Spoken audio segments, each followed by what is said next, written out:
The night everything cracked open began with a single truth, crawling toward me like a shadow that refused to stay hidden.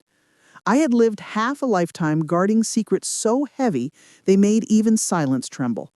Yet all it took was one dinner invitation to flip my world on its spine. And that night, I finally understood that even the softest storm can tear down a house built on arrogance. My name is Raina Solberg, and for the past 20 years, my son believed I was nothing more than a quiet office assistant, barely earning enough to float through each month.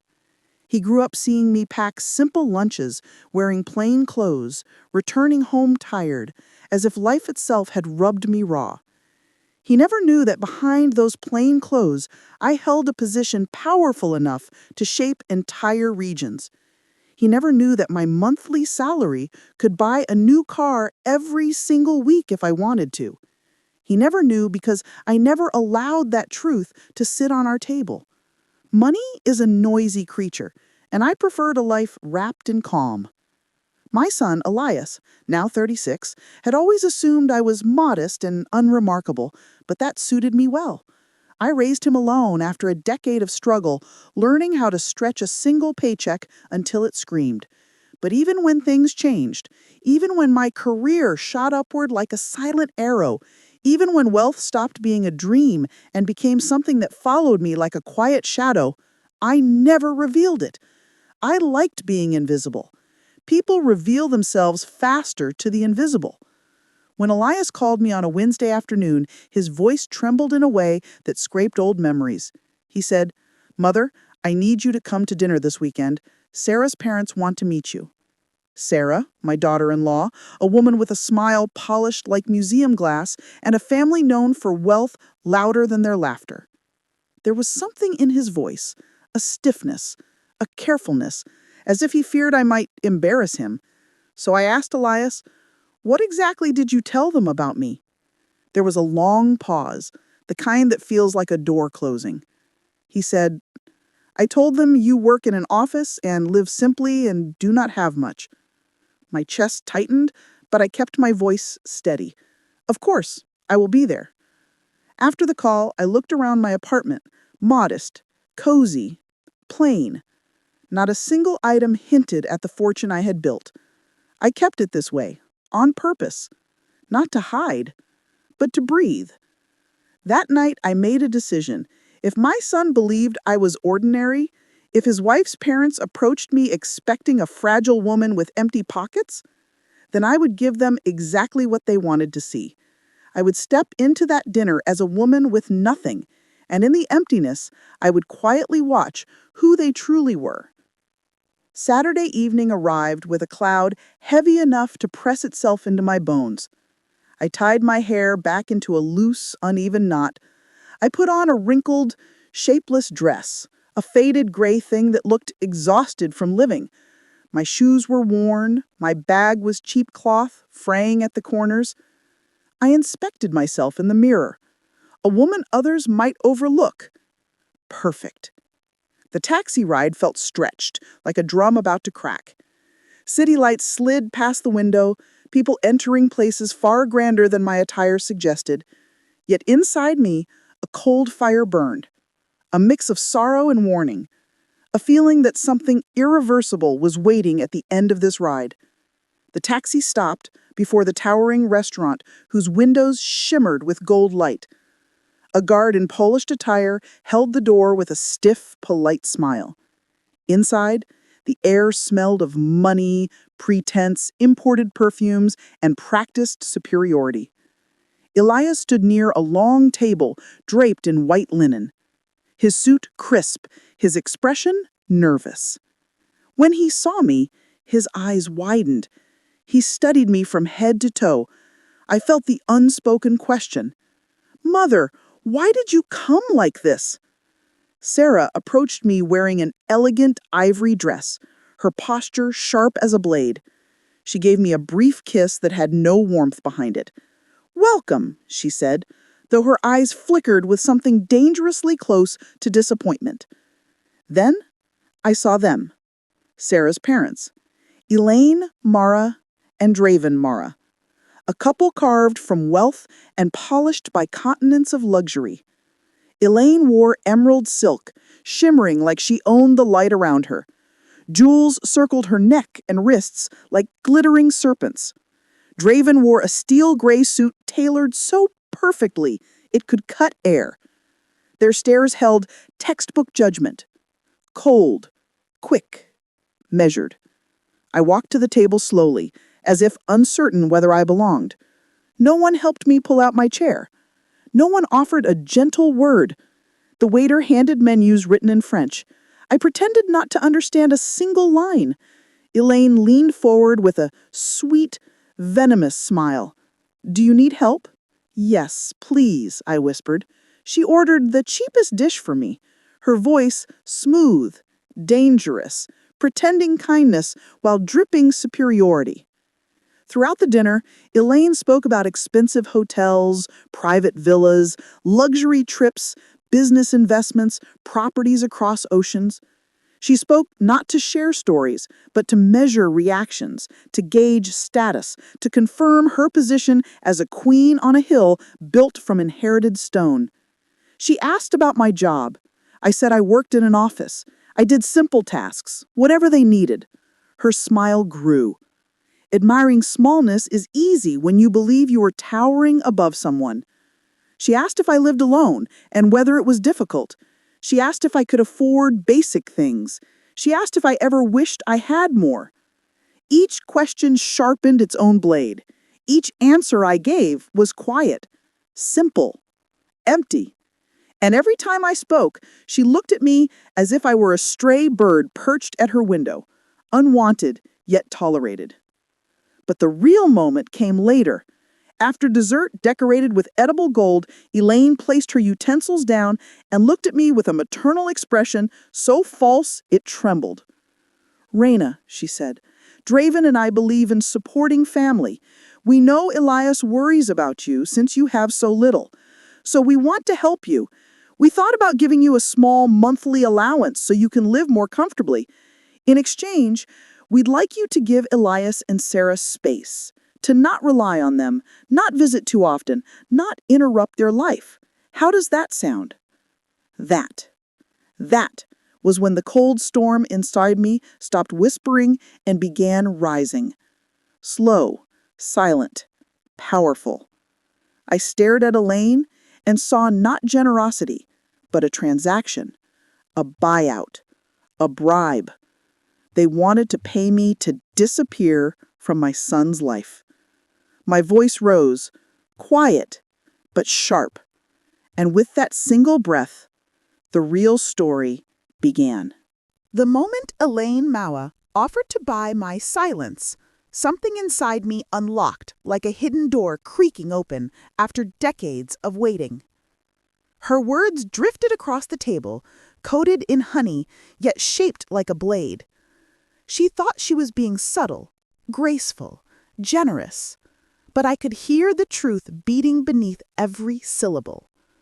She wanted me gone, out of sight, out of mind, erased quietly like a stain on fine fabric. Her voice dripped into the dim room.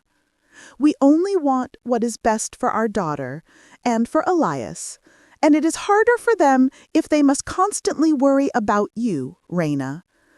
We want them to flourish, to enjoy stability, to grow without burdens. If we help you with a little allowance, you can be comfortable without relying on them." She smiled as if she had just offered me a blessing, not an insult. Draven nodded as if sealing a pact signed in superiority. My hands rested still on the table, yet my pulse thundered beneath my skin. They wanted to turn me into a ghost, a quiet woman tucked away on the edges of their lives, a shadow paid to remain silent. I leaned back slowly, letting the weight of the moment expand around us. My voice softened into a careful whisper. "And how much exactly is this allowance?" Elaine brightened, as if expecting gratitude. "We can manage. Perhaps $700 a month, Raina. Just enough to keep you comfortable. and in return, a little distance from them would be ideal. 700? 700 to vanish? To step out of my son's future? To become a footnote in his life? A bargain fit for someone they believed had no value. I lifted my gaze, and the timid woman I had been pretending to be dissolved like smoke in sunlight. The air around the table shifted. Elaine sensed it first. Her smile pulsed, then faltered. Something in my expression troubled her. I studied her calmly. The jewels she flaunted like armor, the posture of someone raised to believe her presence itself was a gift. A woman who had never known hunger, fear, uncertainty. A woman who had never built anything alone. I asked her one simple question. Elaine, tell me how much you paid for their house down payment. She straightened proudly. 40,000, of course. We believe in giving our children the foundation they deserve. Her voice gleamed with pride. And the honeymoon? I asked. 15,000, she answered quickly. 3 weeks through Italy, Austria, and the coast. A proper celebration for young newlyweds. I nodded slowly. 55,000 invested into them. 55,000 spent to shape their life. 55,000 used now as proof of superiority. Elaine lifted her chin. Yes, and we would do it again.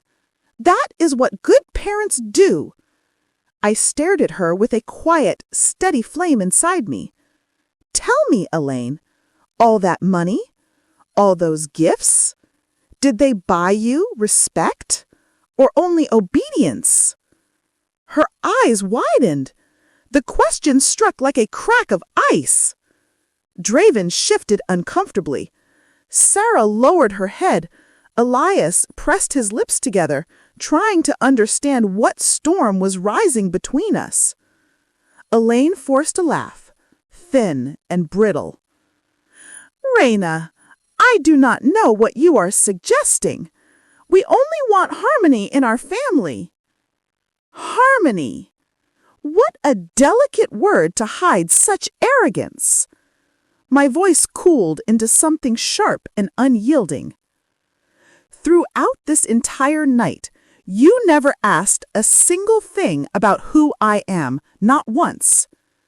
Not whether I have dreams or joys or sorrows. Not whether I struggle or flourish. To you, I am a number. A woman with empty pockets. And therefore beneath you. Elaine stared at me, stunned. I could see her mind scrambling to recalculate the situation, but the numbers were no longer adding up. I placed my hands on the table, fingers steady. Let me tell you something you never asked. You assume I live in scarcity. You assume my life has been a quiet march toward nothing. But you never asked what I do, what I have built, and who I truly am. She swallowed. Her voice trembled slightly.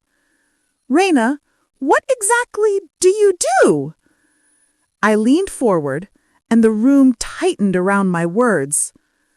I am the regional head of operational strategy for Zenith Global Industries, overseeing 5 nations, dozens of offices, and tens of thousands of employees. I approve budgets larger than some small governments. I negotiate deals worth more than your entire luxury property portfolio. I have earned 40,000 every single month for 2 decades straight, and I did it alone. The restaurant fell silent, utterly silent. Not even the hum of background conversation survived the shock. It was as if time forgot to breathe. Elias stared at me with disbelief woven into every line of his face. He tried to speak, but only silence reached his lips. Sarah pressed a hand over her mouth, eyes filling with astonishment. Draven froze, stiff and pale. And Elaine? Elaine Mawa turned stone. Her face drained of color. Her pride cracked. The woman who had spent the entire evening counting coins of superiority suddenly found herself bankrupt. I continued calmly. I did not share these things because I wanted my son to become a man of integrity, not a man raised on inherited pride. I wanted him to forge his own path without a golden net beneath him. I wanted him to grow through effort, not entitlement. Elaine whispered, "Why hide it? Why pretend to be poor? Why arrive dressed like that?" I answered without raising my voice. "Because I wanted to see you, the real you." People reveal their souls when they believe the person across from them has nothing to offer. And you revealed everything, Elaine. Every belief, every assumption, every judgment softened into polite phrasing, every judgment wrapped in silk. Draven spoke finally. "Raina, this is an exaggeration. We meant no harm. You were the one who hid your status and manipulated this situation. This is not fair to us." "Not fair? Not fair," he said. The thought almost made me laugh, if laughter had not been choked by disappointment. I looked at him with calm precision. "Draven, you spent this evening treating me like a burden, a weight, an inconvenience. Your wife offered me money to disappear. Your daughter watched it happen. Your son-in-law said nothing out of shame. And you dare call this unfair?" Sarah finally whispered, "Raina, I did not know. I did not see." But she had seen everything. She simply never intervened. I breathed slowly, feeling the storm gather deeper inside me. I stood. The chair behind me whispered against the floor. Every eye in the room swiveled toward us, sensing the fracture ripping open at our table. I looked at Elaine and said, "If $700 a month is what you believe will erase me from my son's life, then you have miscalculated the value of love, devotion, sacrifice, and truth so severely that even the finest jewelers of this city could not fix it." Her lips trembled. She could no longer find her voice. The quiet tension around the table expanded like a drawn bowstring, ready to snap. And the next moment would determine exactly who would break first. The room felt as if it had swallowed its own breath the moment I stood. A quiet tension rose from the floor like smoke curling around every corner, ready to suffocate whoever dared lie next. Elaine Mara sat frozen, her jewels catching the light with frantic trembling, as if even they sensed their queen had fallen from her throne. Draven stared as though reality itself had betrayed him. Sarah watched in silence, torn between two worlds, and Elias, my son, looked at me with a face that shifted between awe, confusion, fear, and something new. Something waking. I let the silence stretch until it became a blade. Then I spoke. "Elaine, you spent the evening counting wealth as if each dollar were a badge of virtue. You measured me by my clothes, by my simple bag, by the price of my plate. But the truth is simple. You measured wrong." Her voice cracked through the air, brittle as glass. "Raina, this is unnecessary. We can talk privately." Privately? Such a tidy little word to hide humiliation. Such a convenient place for the powerful when they realize power has slipped from their fingers. "No. We talk here. Now. Because you humiliated me publicly. You judged me publicly. You attempted to buy my disappearance publicly. So we will finish this publicly. Elaine swallowed. Her fingers tightened around her wineglass until her knuckles whitened. She whispered, I did not try to buy your disappearance. I only wanted peace. Peace? I repeated. Peace for whom? For you? Not for me. Not for Elias. Not for Sarah. This dinner was not about peace. It was about control. Draven leaned forward, searching for authority still lingering in the ruins of his voice. Raina, you are overreacting. This entire situation is the result of your deception. You walked in here pretending to be poor, pretending to struggle, pretending to be something you are not. You provoked all of this. I stared at him with a stillness that made him lean back. Draven, I pretended for only one night. You and your wife pretend every day. You pretend your generosity comes from love. You pretend your money gives you wisdom. You pretend your daughter's marriage is yours to manage. But the moment you thought I had nothing, you treated me as nothing. That is not deception. That is revelation. Sarah whispered, Raina, please, please stop. This is too much. I turned to her. Sarah, I am not attacking you, but you sat here and watched. You let your mother question my worth. You let her mock my life. You let her offer me money to vanish. Yet you said nothing. Not because you agreed, but because you feared her. I do not fault you for fear, but silence is its own form of permission. Tears gathered in Sarah's eyes. She looked down at her hands as if they belonged to a stranger. Elias finally found his voice. Mother, why did you never tell me? Why did you hide everything from me? I faced him. My son, do you remember when you were little and asked me why you could not have the toys other children had?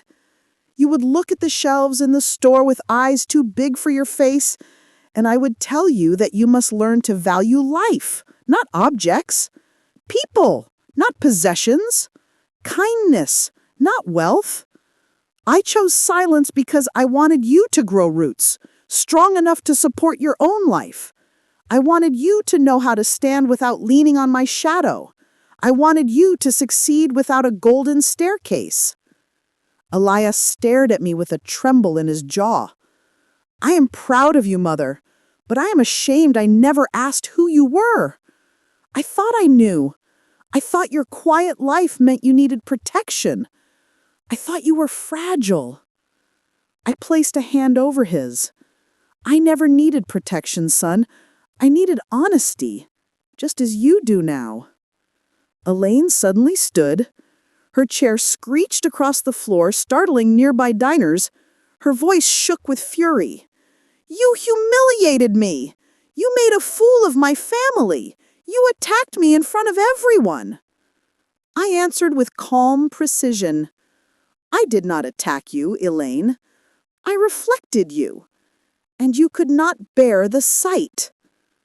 The waiter approached timidly, as if afraid to step into the storm. Excuse me? Would you like anything else? Draven snapped. Just the check. But fate seemed eager to strip them faster, for when the waiter returned, his tone carried an uncomfortable weight. Sir, your card has been declined? A strange hush fell. Elaine gasped. Draven turned a color of old paper. He grabbed another card and shoved it toward the waiter. Try this one. The waiter disappeared, then returned moments later, his voice low. I am sorry, sir. This card is also declined.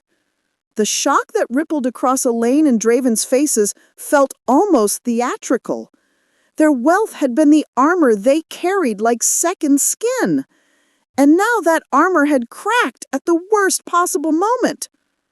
I tilted my head. Is something wrong? Draven clenched his jaw. It is a bank issue. A temporary freeze. Nothing more. A temporary freeze. What poetic timing!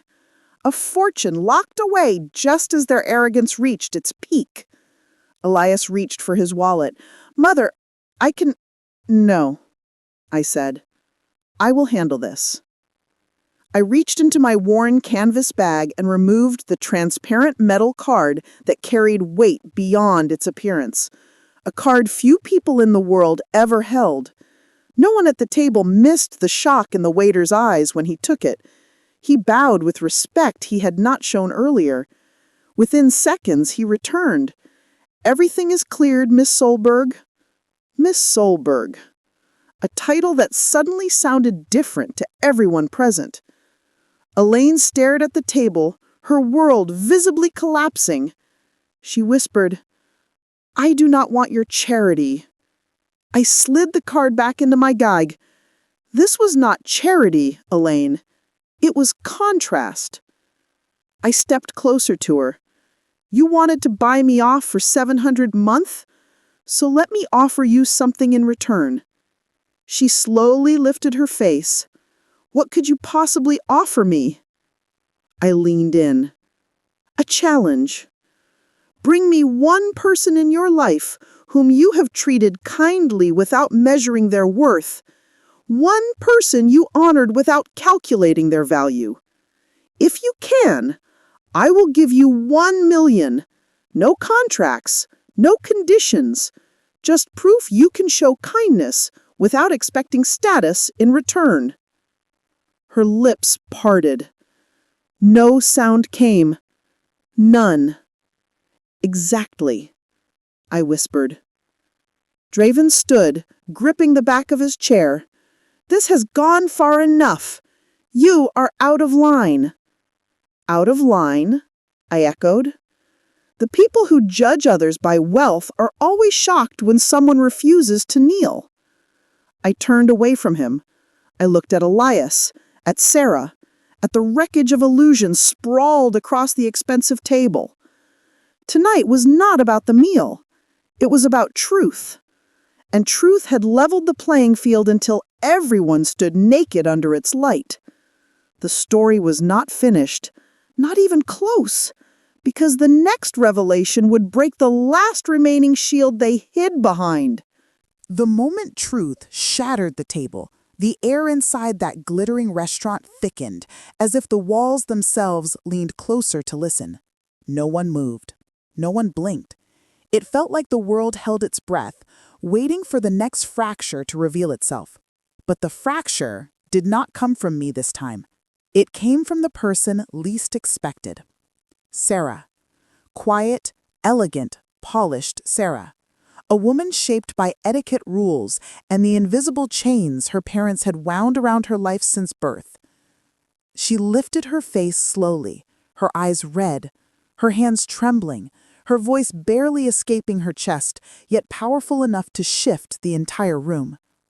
Mother, father. Stop. Elaine froze. Draven stiffened. Even Elias stared at her as if seeing her for the first time. Sarah pushed her untouched plate aside and stood. Her voice rose, not loud, not angry, but steady with the sorrow so raw it made the candles flicker. I have been silent my whole life. You shaped me into silence. You taught me silence. You rewarded silence. But tonight I cannot stay silent. Elaine whispered her name broken. Sarah, please sit down. No, I am not sitting. Not anymore. Not for you. Not for anyone. Her eyes lifted toward me, full of guilt that weighed more than any jewel she had ever worn. Raina, I should have stopped them. I saw it. I heard it. Every cut, every insult, every attempt to shrink you. I saw it all. And I did nothing. Because I have been trained my entire life to do nothing when my parents speak. For the first time that night, I felt something shift inside me. Not anger, not triumph. Something softer. Recognition. The kind that comes when you see a younger version of yourself fighting to breathe. Draven tried to reassert control. Sarah, enough. You are embarrassing yourself. But Sarah stepped forward, and with every step, the chains her parents forged seemed to snap, one by one. Embarrassing myself? Is that what matters to you? Always reputation, status, appearances? That is all you have taught me. To smile even when my heart breaks, to nod even when I disagree, to obey even when I know you are wrong. Her voice quivered. Tonight, you humiliated Raina because you believed she had nothing, because you believed wealth determines worth, because you believed you could buy people the way you buy everything else. I am ashamed, ashamed to be part of this. Elaine gasped, like the world had turned its back on her. Sarah, how dare you speak to us like this after everything we have given you? Everything you have given me, Sarah repeated slowly. You gave me schools and clothes and trips and all the things money can buy. But you never gave me a voice. You never gave me the freedom to choose. You never gave me the permission to be myself. And tonight, I realized how heavy those missing pieces truly are. Her hands trembled, but she did not hide them. It was the trembling of a woman learning to stand. Elias stepped toward her gently. Sarah. She shook her head. Let me speak. Let me finally speak. She turned to me. Raina, I do not expect forgiveness. You owe me nothing. But I need you to know, I admire you. The strength you showed tonight, the courage, the honesty. I want to learn that. I want to learn to be brave like you. I took in a slow breath. Her words held no performance, only truth. Raw, unpolished, pure. Elaine suddenly slammed her hand on the table. Enough! Enough of this shameless spectacle! Sarah, you will apologize this instant. Sarah did not flinch. No, I will not. Because for the first time tonight, I am not ashamed. For the first time ever, I am not afraid. Draven rose from his chair, anger rising like a storm. You are destroying our family with this nonsense. Sarah's eyes flashed. Family is a word you love to use, but you do not live it. You control, you dictate, you manipulate. Family is not obedience. It is respect, and tonight you showed none. Elaine's voice cracked. You think we do not respect you? We gave you everything. No, you gave me comfort, not respect. Respect means listening, accepting, understanding. You have done none of that tonight. The restaurant around us had fallen into absolute stillness. Even strangers leaned forward, subtly pretending not to listen while hearing every word. Truth has a way of drawing an audience. Sarah lifted her chin. I am choosing a different life from this moment on. A life where love is not measured in expenses, where worth is not measured in wealth, where families do not purchase silence. Elias and I will set boundaries, clear boundaries.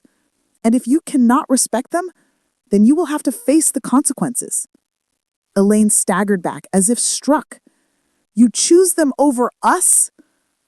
I choose myself, Sarah whispered. And I choose my marriage. Not the version you built, but the one Elias and I will build together. One grounded in honesty, not in spectacle. Draven's voice fractured. You have destroyed everything. No, I answered. Truth ruins nothing. It only reveals what was already broken. The weight of those words settled like dust after an explosion, and the next revelation would come not from Sarah, not from Elaine, not from Draven, but from Elias, my son. He turned toward his in-laws with eyes burning from a fire I had never seen in him before, his voice solid, grounded, immovable. He said, there is one more truth that needs to be said. And after this, nothing in this family will ever be the same. The moment Elias stepped forward, the atmosphere thickened until even the candles looked afraid to flicker. His posture changed. His shoulders squared. His eyes sharpened into something new, something alive, something forged from fire he had kept buried for years. He looked at Elaine and Draven with a calm that felt more dangerous than any rage. He said, "There is one truth none of you know. A truth I kept locked inside me because I feared the consequences. But tonight, consequences feel small compared to the weight of silence." Draven narrowed his eyes. "What truth? Speak clearly, boy." But Elias did not look at him. He looked at Sarah, at me, then finally at himself, reflected in the glass wall beside the table. When he spoke, his voice cracked open an old wound. "I did not want the house, the down payment, the honeymoon, the expensive gestures. I never wanted any of it. I said yes because I did not know how to say no." The words dropped like stones into a still lake. Their ripples reached every corner of the room. Elaine gasped. "What are you talking about? You begged us for help." Elias shook his head slowly. "No, I never begged. I never even asked. You offered before I had time to think, and you made it sound like refusal meant I did not love Syeda. You wrapped generosity in pressure and expectations, and I accepted because I thought that was what a good husband does. I did not realize I was stepping into a cage built from favors I never wanted." Sarah stared at him wide-eyed. "Elias, why did you never tell me this?" "Because," he said softly, "I did not want to disappoint you. Your parents had shaped your world so completely that I thought you needed their approval to breathe. And if I refused their gifts, I feared you would think I was unworthy of you." Sarah covered her lips with her trembling hand. "That was never my heart, Elias. Never." He nodded. "I know that now. Now that I see you standing against them, now that I see who you truly are beneath their shadow." Elaine's voice rose in a cracking shriek. "So this is how you repay us? By insulting our kindness in front of strangers?" "Kindness," Elias repeated quietly. "You keep using that word, but nothing about your help felt like kindness. It felt like ownership, like a contract signed with emotional debt. Every vacation, every gift, every gesture came with a price that you never said aloud but always made us feel. Tonight, you tried to shame my mother because you believe she had nothing. You treated poverty like a disease. You treated my mother like a burden.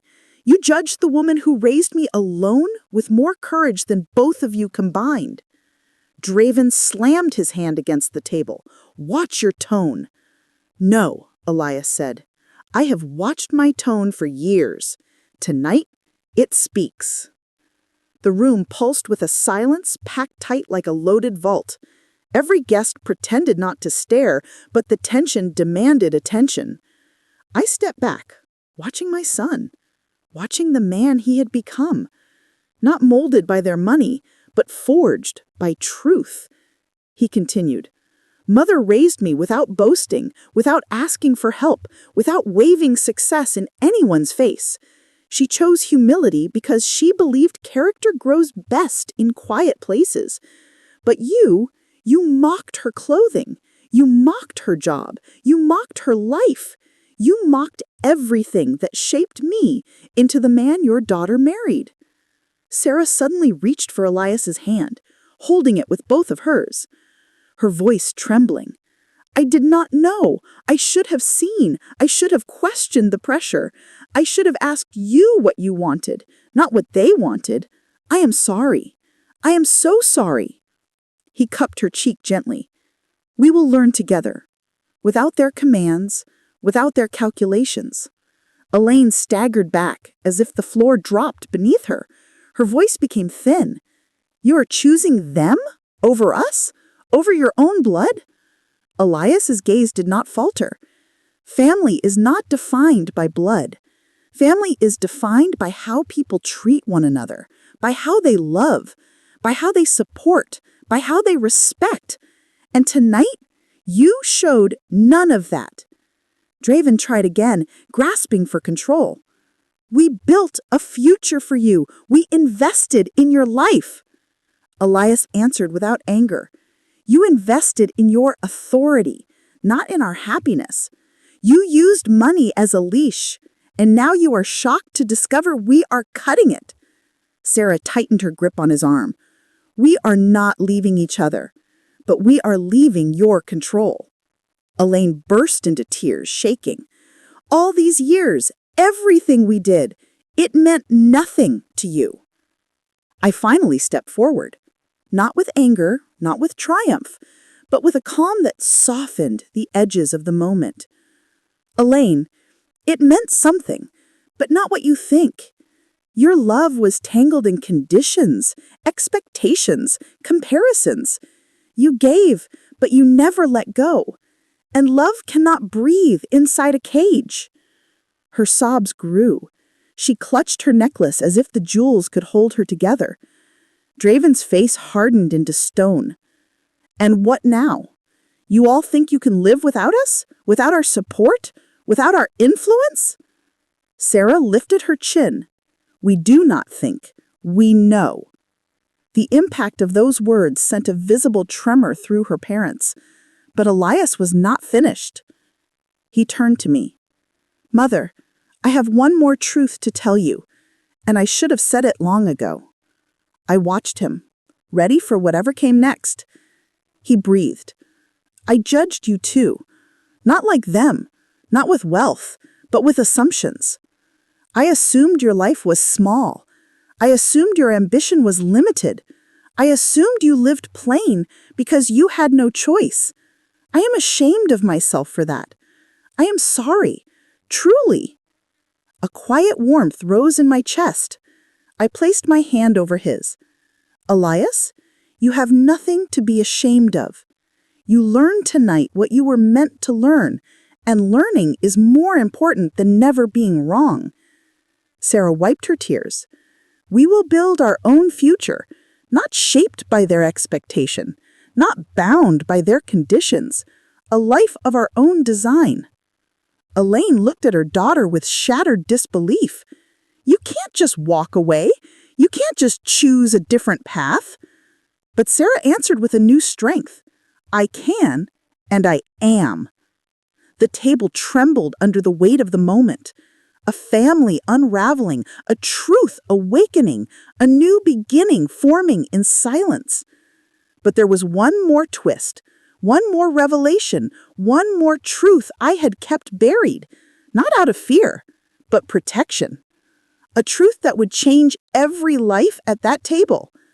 I looked at Elias, at Sarah, at Elaine, at Draven, and I said, before this night ends, there is something all of you must finally hear. The moment I said, there is something all of you must finally hear, the room froze, as if the lights themselves leaned closer to witness the final crack of truth.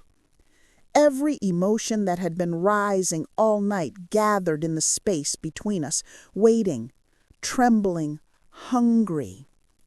Elias stared at me with wide, unblinking eyes. Sarah held his arm, feeling the weight of some unseen revelation. Elaine and Draven both stiffened like delicate statues, afraid of their own shadows. I breathed slowly and let the truth surface from the deepest chamber of my past. I said, the story of my life did not begin with success or quiet sacrifice. It began with survival, and none of you truly know what I survived. The room tightened until the silence felt thick enough to touch. I continued. When Elias was only 6 months old, I was homeless. Yes, homeless. Living on borrowed couches and cold benches in small corners of kindness that evaporated the moment someone grew tired of helping. I worked 2 jobs, one in a bakery before sunrise, one in a factory after sunset. I slept an average of 3 hours a night.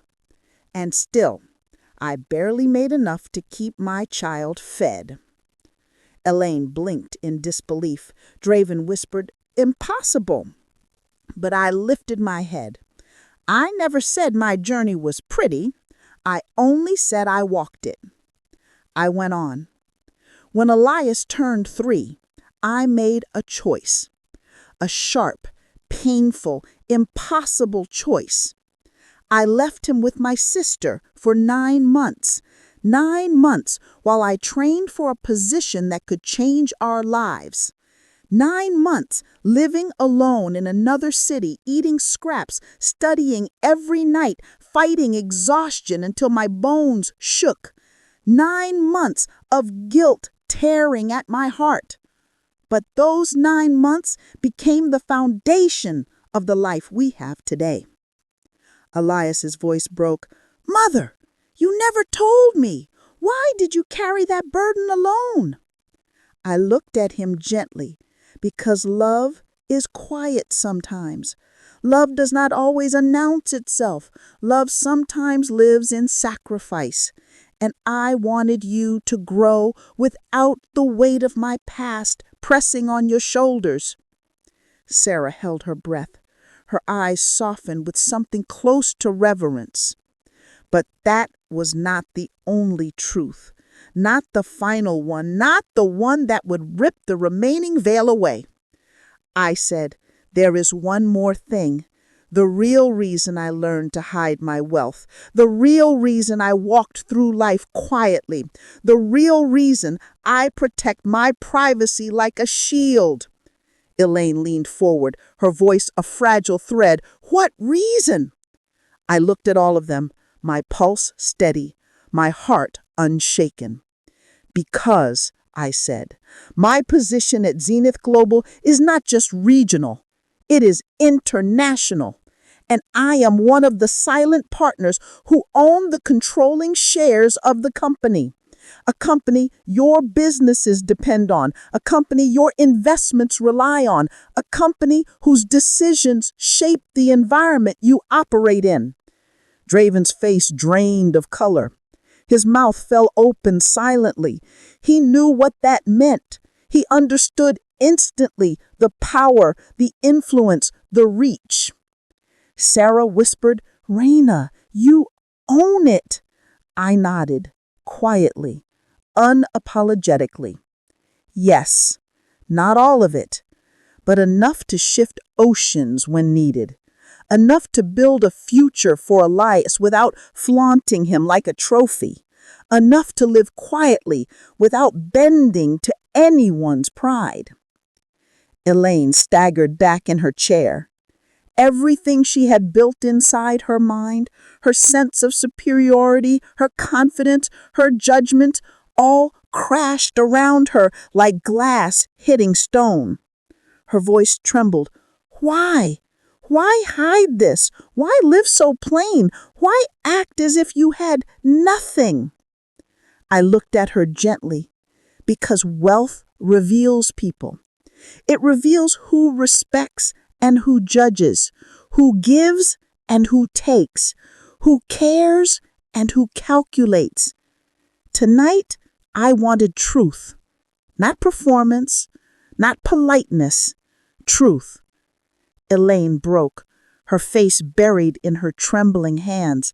A sound escaped her, something between a sob and a collapse. Draven tried to comfort her, but his own foundation had cracked too deeply. I stepped toward them, and for the first time that night, my voice softened. "Elaine, Draven, I did not expose you to destroy you.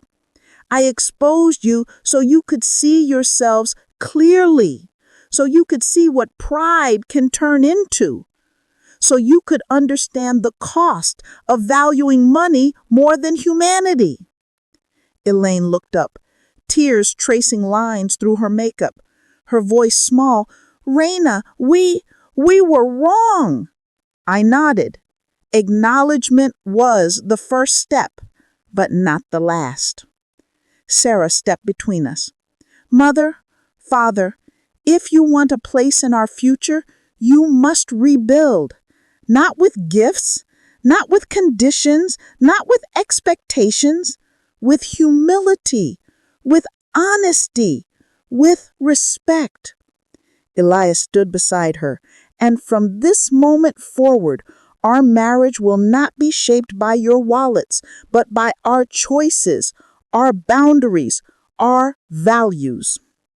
Draven finally spoke, his voice no longer sharp, no longer superior, only human. We will try, we will learn, we will change if you allow us. Elaine reached toward Sarah, her hand shaking. Daughter, I do not want to lose you. Sarah hesitated, then slowly placed her hand atop her mother's. Not fully, not tightly, but enough to say, the door is not closed, but the terms have changed. A warmth settled inside me, a quiet glow of endings and beginnings woven together. Elias hugged me, his embrace strong, whole, unbroken. Mother, thank you for everything you carried, for everything you protected, for everything you revealed. I will never see you the same again. I will never take you for granted again. I whispered, that is all I ever wanted. We stepped out of the restaurant into a night washed clean by truth. The sky above felt wider, the world quieter, the future brighter. As the doors closed behind us, a new chapter opened before us, a chapter where respect replaced assumption, where boundaries replaced control, where love replaced pride, where we walked forward not as a fractured group, but as souls learning to grow. And that is how a single dinner, a single night, a single truth changed every life at that table. If you want to know what happened next, what choices they made, how they rebuilt their world, then stay with me, because their story is only beginning. Thank you for watching this story. If you enjoyed it, like, share, comment, and subscribe. Best regards, your Mama Syeda.